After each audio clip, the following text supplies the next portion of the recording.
Hello class, today we're going to talk about area of squares, rectangles, and parallelograms.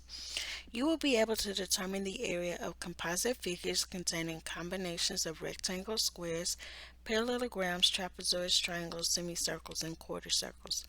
So it's going to be very important that you know how to find the area of these shapes because they will be combined with other shapes in order to determine the total area of a composite figure.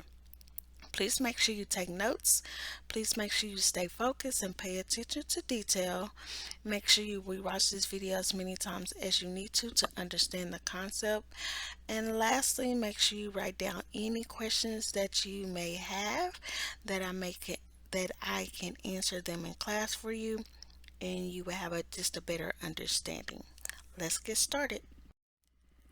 So the area of a square. Squares are unique. Squares, we know that all sides are the same. Now the area of a square is not found on the reference sheet, so we can write it in area equals side times side or side squared. Remember, this is basically a rectangle. It is basically the base and height of the rectangle, so you can think of it as a rectangle as well.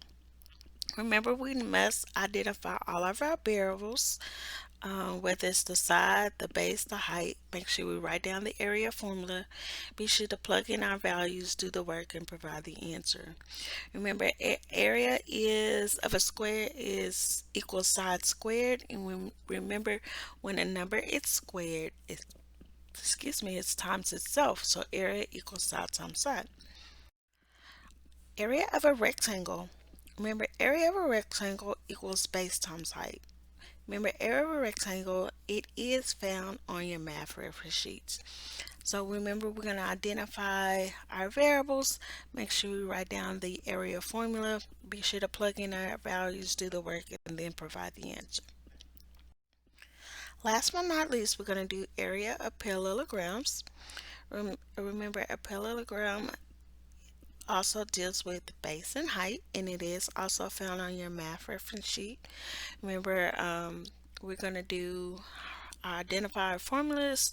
Make sure we write down, variables. Make sure that we write down our formulas. Be sure to plug in our values, do the work, and then provide the correct answer. Okay, we are going to find the area of the parallelogram. Remember, we're going to identify our base, which is 6. Our height stands nice and tall.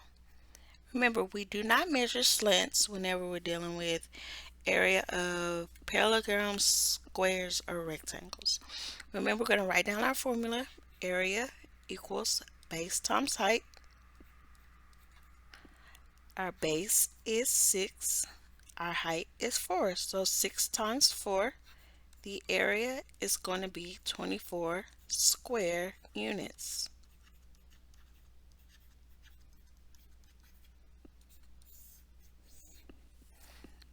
Okay, next question.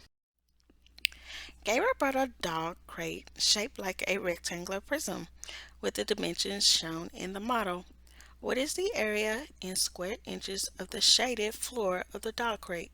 Remember, we're finding area in square inches of the shaded floor.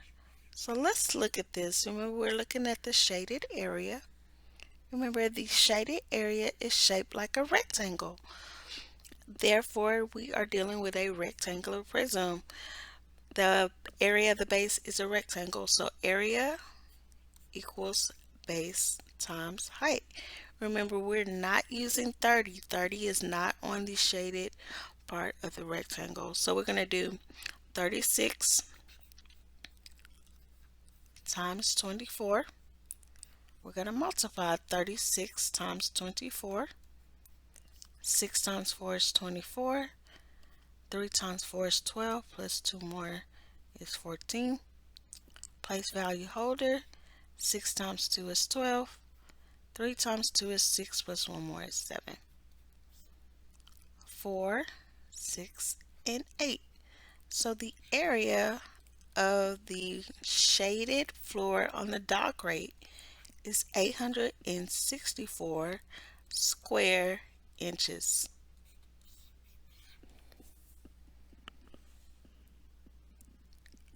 All right, last question. Phoebe divided her rectangular vegetable garden into three sections as shown in the drawing below. The potato section is a square with a length of 7 meters. The carrot section is a square with a side of 5 meters. What is the area in square meters of the corn section of Phoebe's garden? So we're trying to identify the area in square meters of the corn section in Phoebe's garden. So let's look at the potato section. The potato section is a square.